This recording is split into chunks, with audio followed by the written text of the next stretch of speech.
Hey Don, where does a snowman keep its money? I don't know where. In a snowbank? I was thinking that. I just didn't want to spoil it for you, like you spoiled mine. How do chickens, I got another one for you. How do chickens dance at a holiday party?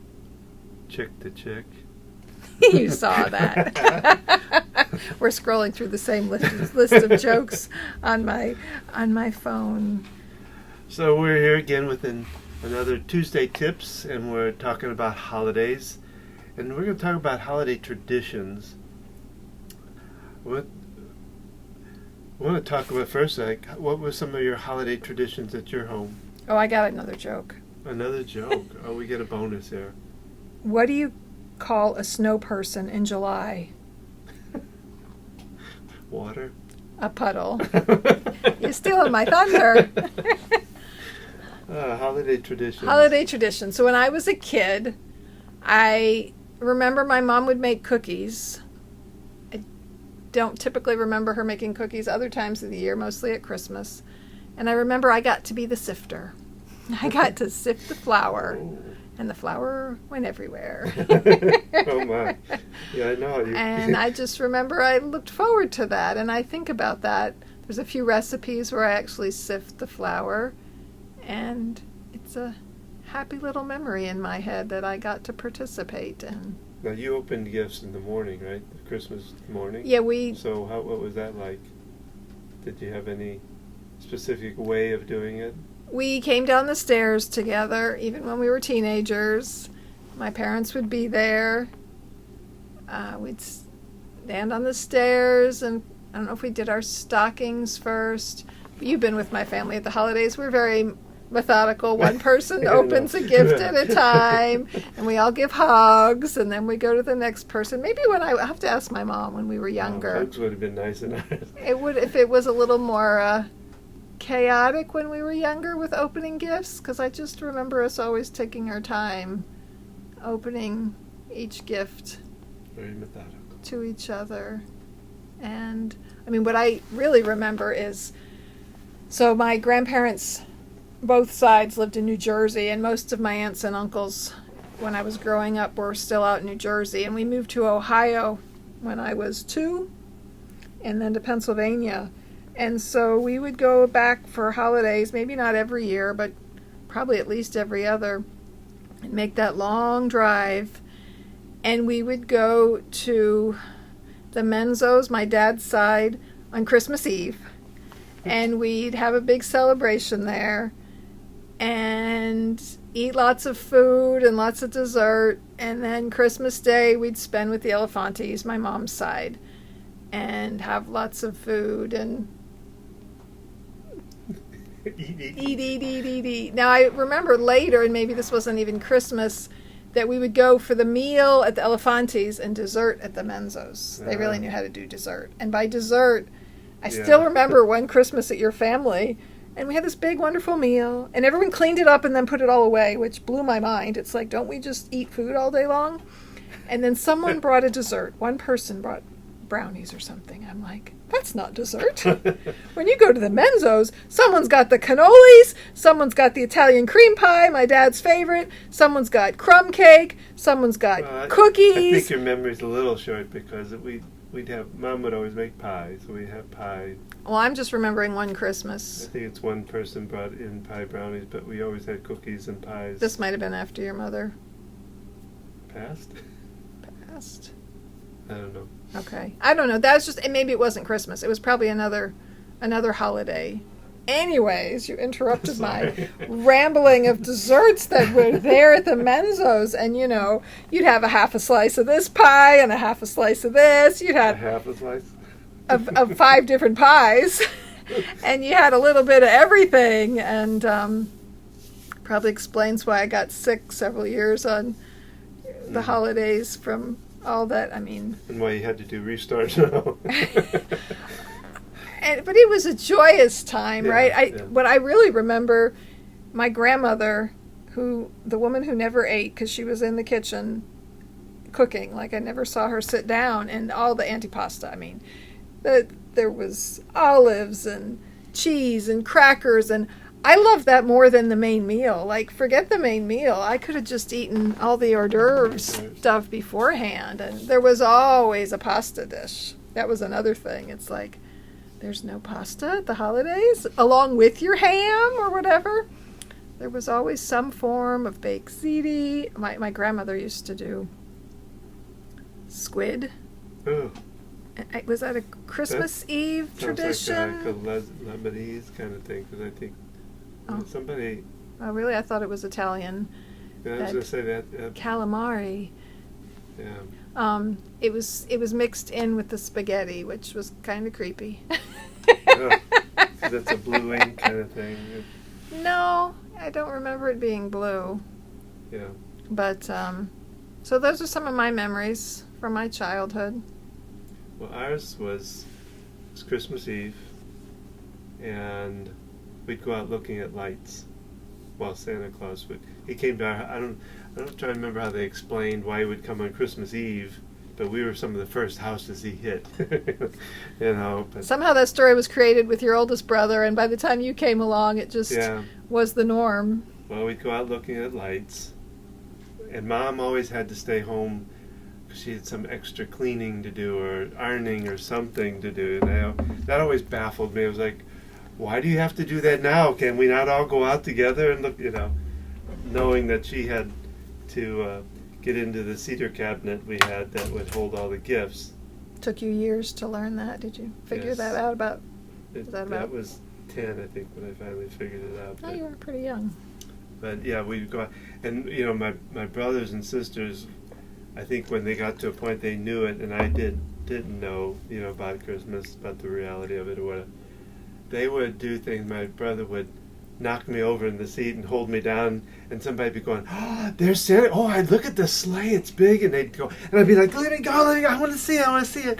And then by the time they let me go, I said, "Oh, it's just past that cloud over there," which would really frustrate me. But I know they really kept the magic alive for you, didn't they? They did. They did make Christmas. I was always excited for Christmas, and I didn't realize it, but Dad he could see from the street above our street that crossed, like did a T across our street. He could drive by and see the signal was the light the porch light would be either on or off. I can't remember which one it was. And if it wasn't there yet, he would keep driving, And I'd be like, "Can we go home?" I just want to go home. Santa Claus was apparently close by. I want to be in bed or whatever. And so then you would get home after Santa arrived, and the tornado would hit. And you'd just all walk in and start unwrapping, or how did that go? Yeah, pretty much. Because we'd finish wrapping, and then... So, like, how late was this? Well, it was... I would say it's probably 9 o'clock. So how did your parents get you to bed on Christmas Eve? I mean, that was... Well, we would go to midnight mass. Oh. We'd always do well, not always, but most of the time we'd do midnight mass. But I mean, the whole fun of Christmas is go to bed, because if you want Santa to come, you've got to be asleep. So we had to be in the car. You were up all night then after you opened all your presents? No, we'd come home because then, I mean, there was no big thing about getting up in the morning except to play with whatever, maybe the toy or whatever you got. And there was this one angelic Christmas where we did a special midnight mass of a friend of, I think this is when my older brothers, Ken and Bob, were in the seminary, and one of their friends that had either graduated, become a priest, or was a deacon, had a special midnight mass at DePaul Hospital, which was where I was born, actually. They had a really nice chapel there. So we went down for that, and we came outside, and it was snowing. It was just like something out of a movie. It was this, and we were playing and dancing, and I just remember it was it was just made the toppings to a really kind of almost a perfect Christmas in a way. That just brought back a memory. We were traveling to Pennsylvania. You and I? Yes, for Christmas. And we stopped in Maryland. We drove like halfway. I have this. We stopped. Was it when we stopped at your? No, that was. No, in Ohio. No, for some reason we spent the night in Maryland, and then we came out and it was snowing. Was that it when we stayed at your friend's? I broke the mattress. No, she said she was in Tennessee. Oh. Right. It was an air mattress, and Don did the nesty That's plunge, and no, that's a different tradition. That's how it broke. Yeah, all I remember is we were in Maryland, and I think it was Christmas time, and because we went to go to church that morning. I have Do you have some that memory of it? but I don't remember. There were no kids yet, so I don't know when that was, and for whatever reason we stayed overnight somewhere in Maryland, and then I just remember that magic. It was probably one of the Christmas. Your parents were still up there at that time. Yeah. So I guess the thing I want to bring up for this tip here is, really think back, pull yourself back for a moment and think about your holiday and what things do you do to kind of add your own traditions in your holiday. And think about as a child what things you enjoyed, what things you didn't enjoy.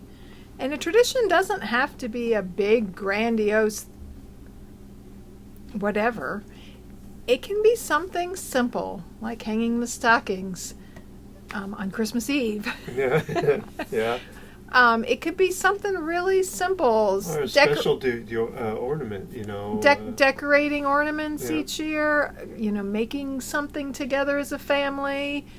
We've started this thing actually more recently where we have strips of paper and you write what you're grateful for, and then we make a chain. So instead of a countdown chain to Christmas, we made a count up chain, and we added on to it each day, building up to Christmas. And it was fun because especially since our oldest has moved out, and thinking we need to kick that off at Thanksgiving this year, of writing things we're grateful for, and then we can put them up one day at a time. That would be a fun way to expand things for our youngest, who's now kind of the only kid at home, is when we get together with the others to have them, make a list of different things to be grateful for, and then we pull them out of the basket and we can see them as we staple them together to make a big ring. We used to have one that we then would put on the tree then as kind of a garland going around the tree. So there's lots of different ways to have traditions. It can be something simple. It can be going out and looking at lights. We used to go to Unity service. I was raised Catholic as well. But Don and I attended the non-denominational Unity Church in Charlotte, and we would go to they had a candlelight Christmas Eve service. And then after that, we would go look at lights. And it became our thing that we did. Unfortunately, when our first child with OCD flared up, it became sort of a stressful thing. Yeah, the church. And then it was kind of like what we had to do. And then we talked about going to look at lights recently. And our oldest just did not have happy memories because of those tough years that we had in there of doing that. And yet we did this last year where I work. It's a big continuous care retirement community of different levels of care for seniors. And they did a holiday lights display. It's something I think they started with COVID. And different partners brought in decorations, lights, because it's a big campus. And so they invite families to come several nights prior to around the holidays. And so we all went and drove around, which was fun for me. You get to see all the different places I've worked on the campus and enjoying the lights and music. So, we both told some really good memories we have from it. And that's what traditions, I think, are really about, is making those memories that your kids in the future will regale to their kids. Mm-hmm. And it'll be a bright memory for them, a fun memory they'll cherish. So I think it's very important to have traditions of some sort. Putting together a holiday album after the fact. Now you can do that virtually. Yep. Pulling things together. I have a book. I've got to find this book. Someone gave it to me, I'm sure, as a gift.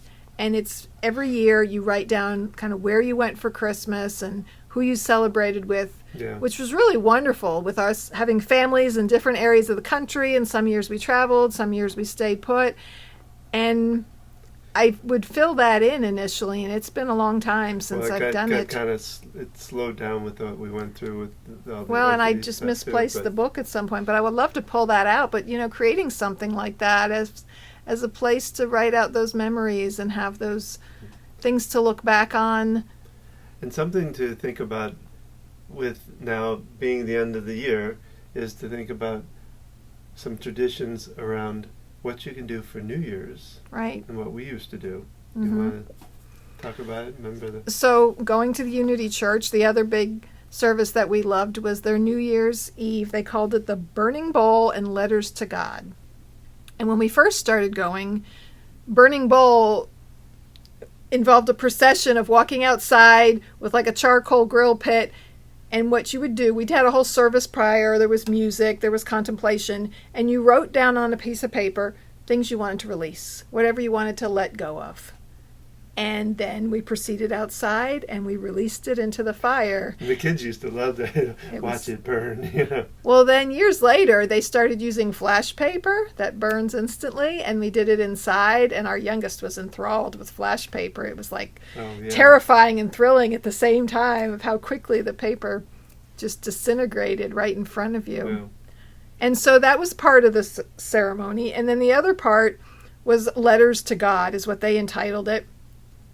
And what it was kind of writing a letter to your future self, kind of where you wanted to be, what hopes you had for the coming year. Well, they tell you to act like it was the end of the new year. So there were different ways to kind of approach writing it, right? So I tended to focus on, I'm grateful that all this has come to fruition in my life, thinking about, to a year from now. And then they would hold the letters, you have them addressed, they would stamp them. And then sometime around October or November, they mailed them to you. And so then, we started on New Year's Eve, we would read our letters from the previous year before we went to the Unity service. And it was really fun, as our kids were young, because we started that, Harrison was little. Yeah. And we were writing for him, or he was probably scribbling on the paper, or as our other kids came along, I remember that. He used to... I think Abby did that too, where she just scribbled and scribbled and scribbled, and it was. And it's funny when you have young kids and they do that in December, and a whole year later, they're older and they look back on those former letters, and it's entertaining, it's funny, We still have some. I know. And I saw when we moved Abby, she was still holding on to some of her letters. That was really. She had. Yeah, so it meant something, I think, to him. And it's a powerful tradition, and we stopped. There was a year Harrison was working, and then with COVID, and I've said to myself, we can do that on our own without going to the church, and yet we haven't done it in the past couple years, and I've been thinking a lot about that because it's something we all enjoyed. It just had a lot of, I guess, anchoring for us, really. Yeah. I like to make a list of gratitude now, if not at the end of the year, the beginning of January, and just thinking back through the year and things that we're grateful for, and being able to focus forward on what we want to create for the new year. So having different things like that you can really enjoy. Somewhere I read, I get these ideas that people had written down things they were grateful for all year long and put them into a bowl, a box, or something. And then on New Year's Eve, they would get together as a family and they would read the different things. And I've always thought that was a lot of fun, and different things and you can start traditions anytime. Yeah. You can start something new and say, we're going to do it differently this year. I know we had everyone come to our house the year you had your open heart surgery on November 1st. And so instead of going to my parents', we had everyone come to our smaller house. And we put a bunch of tables in our basement here, which I loved because my grandparents, they had a small Cape Cod in New Milford, New Jersey, and aunts and uncles and all kinds of people would come over when we were there at the holidays, and they had a big table. It was also the ping pong table. And they had big tables in the basement, and you'd get your food upstairs, and you'd go downstairs and eat. And so it kind of reminded me of that we had these big tables. And because we actually had breakfast here first, I made a bunch of different kinds of muffins. Yep. And it was fun. I celebrate because that was at Thanksgiving time. We did that. So yeah, I'm doing it a little bit different sometimes.